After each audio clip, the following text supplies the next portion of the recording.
नमस्कार दोस्तों, inspired shadow channel में आपका दिल से स्वागत है। दोस्तों, एक बार की बात है, पहाड़ों के दूसरी पार एक राजा का शासन था। वह राजा बहुत ही शक्तिशाली था। उसके पास सब कुछ था, बेशुमार दौलत थी, अच्छी प्रजा थी जो उसका ख्याल रखती थी, उसके आदेशों का पालन किया करती थी, और वह भी अपनी प्रजा का खूब ध्यान रखा करता था। उन्हें कभी किसी चीज की कोई कमी महसूस नहीं होने देता था। कहने को तो राजा के पास सब कुछ था, किसी चीज की कोई कमी नहीं थी, लेकिन उसका मन कभी किसी एक काम पर नहीं टिक पाता था।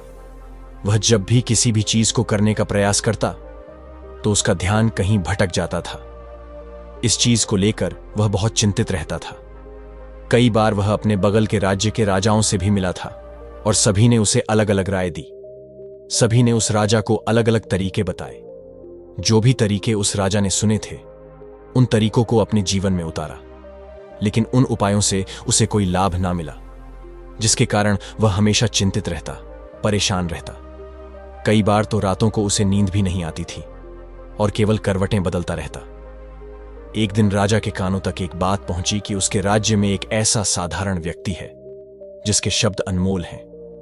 जीवन का रहस्य छुपा है, जीवन का सत्य छुपा है, और उस व्यक्ति से मिलने के लिए लोग दूर दूर से आते हैं, क्योंकि हर व्यक्ति की समस्या का समाधान वह बहुत ही सरलता और आसानी से करता है।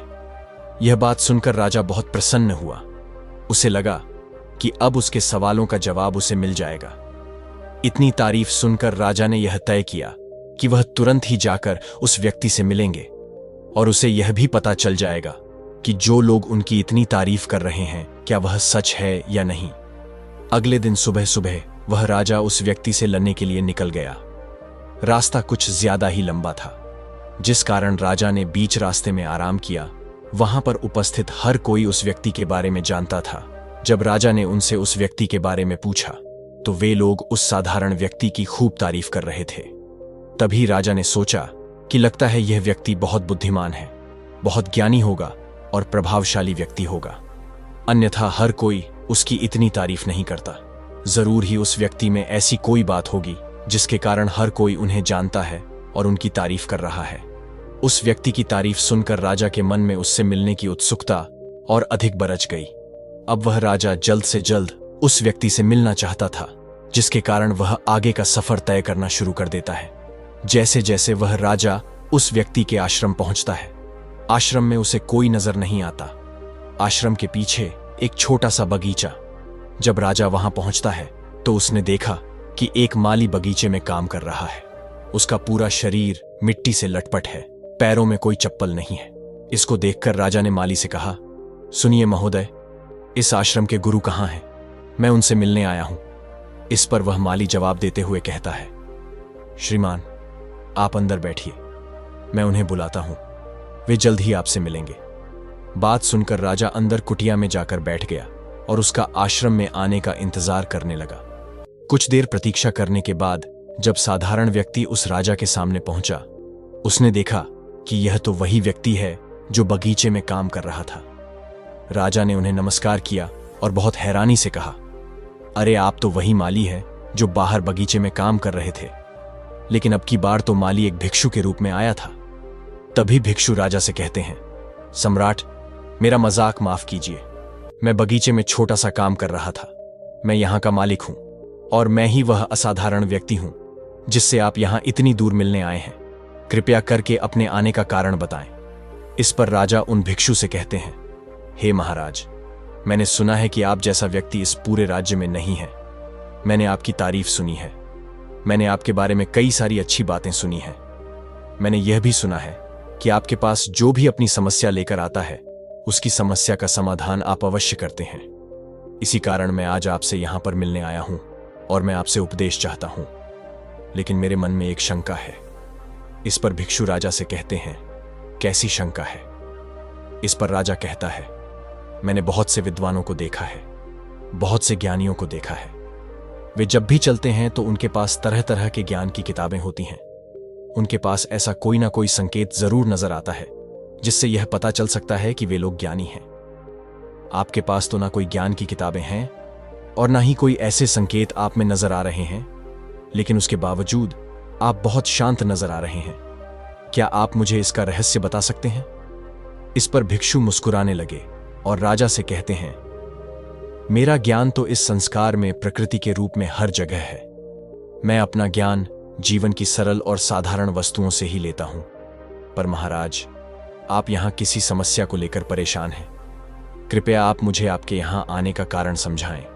इस पर राजा कहते हैं, हे गुरुवर, मेरा यहां आने का कारण यह है कि मैं किसी भी काम को लेकर लंबे समय तक इस कार्य पर अपना ध्यान नहीं लगा पा रहा। मैं कुछ ही देर में उस कार्य से भटक जाता हूं। कृपया कर मुझे अपनी समस्या का समाधान बताएं। मैं इस बात से काफी चिंतित हूं। भिक्षु ने राजा की चिंता को समझकर कहा, महाराज, आपकी समस्या मुझे समझ आ गई है। आप जिस कार्य पर ध्यान नहीं लगा पा रहे, उसके लिए मैं आपको एक उपाय बता सकता हूं। लेकिन आज आपको देर हो चुकी है। आप मुझे कल सुबह मिले। कल सुबह का समय ठीक रहेगा। कल सुबह जब आप मुझसे मिलेंगे तो मैं आपके सभी सवालों का जवाब आपको दे दूंगा। यह कहकर भिक्षु वापस अपने बगीचे में लौट गए और वह राजा भी वापस अपने महल लौट गया। लेकिन सम्राट को रात भर नींद नहीं आई। वह बस यही सोच में खोया रहा कि आखिर भिक्षु मुझे क्या बताने वाले हैं। वह तो मुझे एक साधारण सी माली नजर आ रहे हैं, लेकिन जिस तरह से उनका मन शांत था, जिस तरह से वह शांत नजर आ रहे थे, यह बहुत आश्चर्य करने वाली बात है। रात भर राजा ख्यालों में ही खोया रहा। अगले दिन सुबह सूरज निकलने से ठीक पहले राजा उस श्रम पर वापस पहुंचा। वहां पर भिक्षु पहले से ही उपस्थित थे। जैसे ही सम्राट वहां पहुंचा, उन भिक्षु ने एक पानी का छोटा सा जग सम्राट के हाथ में थमा हुए कहा, इसे लीजिए और पौधों पर धीरे धीरे पानी डालिए। यह आपके सामने पूरे 15 पौधे हैं। इन सभी पर आपको इसी प्रकार पानी डालते चलना है। लेकिन जब आप इस क्रिया को कर रहे होंगे तो उस वक्त मेरी एक बात का अवश्य ध्यान रखेंगे कि आपको इस दौरान कुछ और नहीं करना है, ना कुछ सोचना है और ना ही कहीं आपका ध्यान भटकना चाहिए। आप जब इन पौधों को पानी दे रहे होंगे तो आपका पूरा ध्यान केवल इन पौधों पर ही होना चाहिए। यदि इस बीच आपके मन में कोई विचार आए तो वहीं पर रुक जाइएगा और फिर दोबारा से पहले पौधे से पानी डालना शुरू कीजिए। और जब आप मेरी बात मानकर किसी प्रकार इन सभी 15 के 15 पौधों को पानी दे देंगे, तब आप मेरे पास आइएगा। मैं आपके सभी सवालों का जवाब आपको दे दूंगा। राजा ने आज तक ऐसा कोई काम नहीं किया था और उसे यह काम बहुत छोटा सा लग रहा था। राजा पहली बार ऐसा कोई काम करने जा रहा था। उसने पानी के जग से पहले पौधे पर बहुत ही ध्यानपूर्वक पानी दिया और फिर दूसरे पौधे की ओर आगे गया। दूसरे पौधे पर भी उसने ध्यानपूर्वक पानी दिया। फिर उसने तीसरे पौधे पर पानी देना शुरू किया ही था कि उसके मन में तरह तरह के विचार उत्पन्न होने लगे। उसे अपने महल का बगीचा याद आने लगा, जहां पर तरह तरह के फूल थे, तरह तरह के पौधे लगे हुए थे। तभी अचानक उस राजा को भिक्षु की बात याद आ गई कि यदि मन में कोई भी विचार उत्पन्न हो तो उसे फिर से पहले पौधे से पानी देना शुरू करना होगा। राजा तुरंत पहले पौधे के पास वापस पहुंचा और उसने फिर से पहले पौधे को पानी दिया। दूसरे पौधे को उसने फिर से ध्यानपूर्वक पानी दिया। जैसे ही वह तीसरे पौधे पर पहुंचा, उसके मन में फिर से कई तरह के विचार उत्पन्न होने लगे। अब की बार यह सोच रहा था, पता नहीं मेरे बिना मेरे साम्राज्य में क्या हो रहा होगा। और अब की बार राजा को बहुत क्रोध आने लगा। मैंने सोचा कि आखिर मैं यह छोटा सा कार्य क्यों नहीं कर पा रहा हूं। वह तुरंत ही फिर से पहले पौधे के पास पहुंचा। उसने अब की बार बहुत ध्यानपूर्वक पहले पौधे को पानी दिया, दूसरे पौधे को भी ध्यानपूर्वक पानी दिया। ऐसे करते करते अब की बार राजा करीबन 5 पौधों में बहुत ही ध्यानपूर्वक पानी दे चुका था। लेकिन अब जैसे ही उसने 7वें पौधे पर पानी देना शुरू किया, उस पानी को देखकर राजा के मन में नदी के विचार उत्पन्न ना होने लगे। सम्राट बहुत परेशान हो चुका था। जितनी बार वह पौधों को पानी देने का प्रयास करता है, हर बार वह असफल हो जाता है। उसका मन उतना ही ज्यादा उदास होता जाता है और वह खुद पर क्रोधित हो जाता है। राजा यह बात बहुत अच्छी तरह से जानता था कि भिक्षु उसकी परीक्षा ले रहे हैं। वह बहुत बुद्धिमान था। इस कारण उसने उन भिक्षु के सभी नियमों का पालन करना जरूरी समझा। राजा जितनी बार भी कोशिश करता है, हर बार वह असफल हो जाता। उसका मन उतना ही ज्यादा व्याकुल होता जाता। हमेशा खुद को किसी न किसी विचार में उलझा हुआ पता। ऐसे ही करते करते सुबह से शाम का वक्त हो चुका था, लेकिन अब तक वह सम्राट पूरे 15 पौधों में पानी नहीं दे पाया था।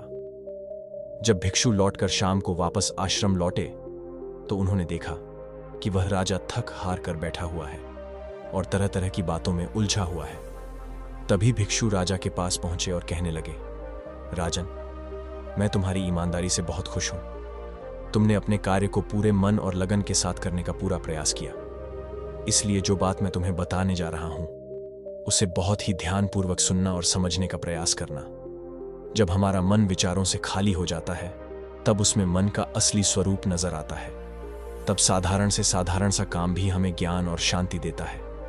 इस पर राजा उन भिक्षु से कहता है, महाराज, पर यह कैसे संभव है कि जब भी कोई कार्य करता हूं तो मन में कई तरह के विचार उत्पन्न होते हैं और मैं उन विचारों में फंस कर रह जाता हूं और वहां से बाहर निकलने का कोई रास्ता मुझे नजर नहीं आता। तभी भिक्षु मुस्कुराने लगे और राजा से कहते हैं, तुम पौधों में पानी नहीं डाल रहे थे, तुम तो जल्दी जल्दी अपने इस कार्य को बस खत्म करना चाहते थे। तुम्हारे मन में तो यह विचार उत्पन्न हो रहा था कि तुम जल्दी से जल्दी इन 15 पौधों में पानी दे दो और उसके बाद तुम मुझसे मिल सको और अपने प्रश्नों का उत्तर जान सको। किसी कारण बस यह कार्य तुम्हें बोझ प्रतीत हो रहा था, मानो मैंने तुम्हारे कंधों पर एक बोझ रख दिया हो, और यही कारण है कि तुम अपने आप को इस पल में रोक नहीं पाए।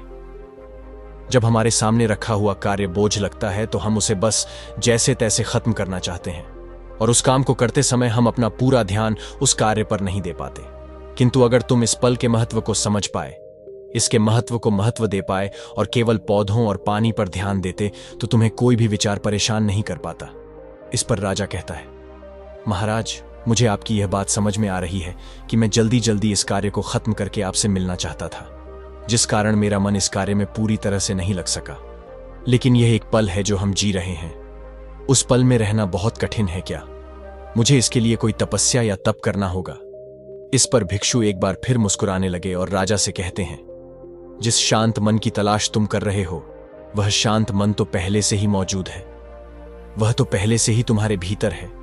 इसके लिए तुम्हें कहीं भी जाने की कोई आवश्यकता नहीं है और ना ही तुम्हें कहीं शांत जगह जाने की आवश्यकता है। इसके लिए कुछ जरूरी है तो वह अपनी सांसों पर ध्यान देना। इसलिए अपनी सांसों पर ध्यान देना सीखो। हम किस तरह से सांस ले रहे हैं और किस तरह से त्याग रहे हैं, इस बात को देखने और समझने का प्रयास करें। तब तुम्हें यह समझ में आ जाएगा कि तुम्हारी सांसों के साथ ही बना हुआ है। उसके बाद तुम चाहो तो कोई भी कार्य करते वक्त भी अपनी सांसों पर ध्यान दे सकते हो। जब तुम कहीं चल रहे हो, कोई ऐसा कार्य कर रहे हो, तो तुम्हें अपनी सांसों पर ध्यान देना चाहिए, या कोई भी ऐसी क्रिया जो तुम्हें वर्तमान से बांधे रखे। इसका एक और तरीका है, 2-4 मिनट अपने आसपास की प्रकृति पर गौर करो। देखो कि क्या चल रहा है तुम्हारे आसपास। इससे तुम वर्तमान में आ जाओगे। फिर तुम अपने कार्य को जल्दी जल्दी बस यूं ही खत्म नहीं करके उसे पूरे मन से करने का प्रयास करोगे, जिससे तुम्हारा मन एकाग्र होगा। और जब तुम्हारा मन एकाग्र होगा तो तुम चाहे कोई भी कार्य क्यों ना करो, फिर चाहे वह छोटा हो या बड़ा, तुम्हारा मन उसमें पूरी तरह से विलीन हो जाएगा और वह कार्य ही तुम्हें शांति और ज्ञान भी प्रदान करेगा। ऐसे समय पर हमारे मन में किसी प्रकार के कोई विचार उत्पन्न नहीं हो पाते और हमारे भीतर की जो शांति है वह प्रकट होने लगती है। हम उसमें मग्न हो जाते हैं। इससे तुम चाहे तो आनंद कह सकते हो या फिर वर्तमान में जीना कह सकते हो, और यह व्यवस्था सरलता से प्राप्त भी कर सकते हो। बस तुम्हें केवल अभ्यास करना होगा। भिक्षु राजा से कहते हैं, जो मन मुश्किलों में शांत रहता है, मुश्किलों से भागता नहीं है, केवल सचेत रहता है, वह मन हर परेशानी को पार कर सकता है, हर दुविधा से बाहर निकल सकता है। राजा को भिक्षु की यह सारी बातें समझ में आ चुकी थीं। उसने उन भिक्षु को प्रणाम किया और वहां से वापस वह अपने राज्य महल लौट आया। उसने अपनी सांसों पर ध्यान देना शुरू किया और धीरे धीरे इस निरंतर अभ्यास के कारण वह अपने हर कार्य को ध्यान और मन लगाकर किया करता था, जिससे उसे असीम शांति मिलती थी और वह छोटे छोटे कार्यों से भी ज्ञान प्राप्त कर लेता था। इसलिए दोस्तों, कभी किसी कार्य को बोझ मानकर मत कीजिए, क्योंकि यदि आप उसे बोझ मानेंगे तो जल्दी जल्दी उसे आप अपने ऊपर से उतारने का प्रयास करेंगे, अर्थात उसे जल्दी जल्दी खत्म करने का प्रयास करेंगे। लेकिन इस प्रयास के दौरान आप जो भी कार्य कर रहेंगे वह पूरे मन और लगन से नहीं हो पाएगा, और ऐसे में आप उस कार्य को जो अंजाम देना चाहते हैं, हो सकता है कि आप उसे अंजाम भी ना दे सके। और इसी कारण आपके मन में तनाव भी पैदा होता है। हम चिंतित रहने लगते हैं, परेशान रहने लगते हैं, क्योंकि जो अंजाम हम उस कार्य को देना चाहते थे वह अंजाम हम उस कार्य को ना दे पाते। और हम में से अधिकांश लोग यही गलतियां करते हैं। जब उन्हें कोई कार्य सौंपा जाता है तो वह उस कार्य को करने का प्रयास तो करते हैं, लेकिन वह चाहते हैं कि वह कार्य कितनी जल्दी खत्म हो जाए, और वह उस कार्य को करते वक्त अपने आप को वहां नहीं रख पाते, बल्कि उनका मन तो कहीं और ही भटकता रहता है। हमारा मन हम पर हावी होने लगता है, हमें तरह तरह के विचार दिखता है और हम उन विचारों में डूबते चले जाते हैं। हम उन विचारों में चले जाते हैं और फिर वहां से हमें निकालने का कोई रास्ता नजर नहीं आता, जिससे हमारे मन में तनाव पैदा होने लगता है। हम बहुत परेशान रहने लगते हैं। हम चाहकर भी किसी कार्य को नहीं कर पाते, और जो कार्य हमें वर्तमान की ओर ले जा सकता था उस दरवाजे को हम खुद ही बंद कर देते हैं, क्योंकि वह कार्य हमें बोझ लगने लगता है। इसलिए जब भी आप कोई कार्य शुरू करना चाहते हैं तो उससे पहले अपना पूरा ध्यान अपनी सांसों पर केंद्रित करें, और फिर आप चाहे तो अपने काम के दौरान भी अपनी सांसों पर अपना ध्यान लगाए रख सकते हैं। और यही सांस का जो ध्यान है यह आपके काम के ध्यान में परिवर्तित हो जाएगा, और इस कार्य में जो भी कठिनाइयां उत्पन्न हो रही हैं उसे आप पल भर में सुलझा देंगे। फिर चाहे कैसी भी विपरीत परिस्थिति या आपके सामने क्यों ना आ जाए, आप उस कार्य को पूरे मन और लगन के साथ पूरा करके ही रहेंगे। तो दोस्तों, उम्मीद है कि वीडियो पसंद आई होगी। अगर अच्छी लगी हो तो वीडियो को एक लाइक और इंस्पायर्ड शैडो चैनल को सब्सक्राइब भी कर लीजिए। मिलते हैं अगले वीडियो में, तब तक के लिए आपका बहुत बहुत धन्यवाद।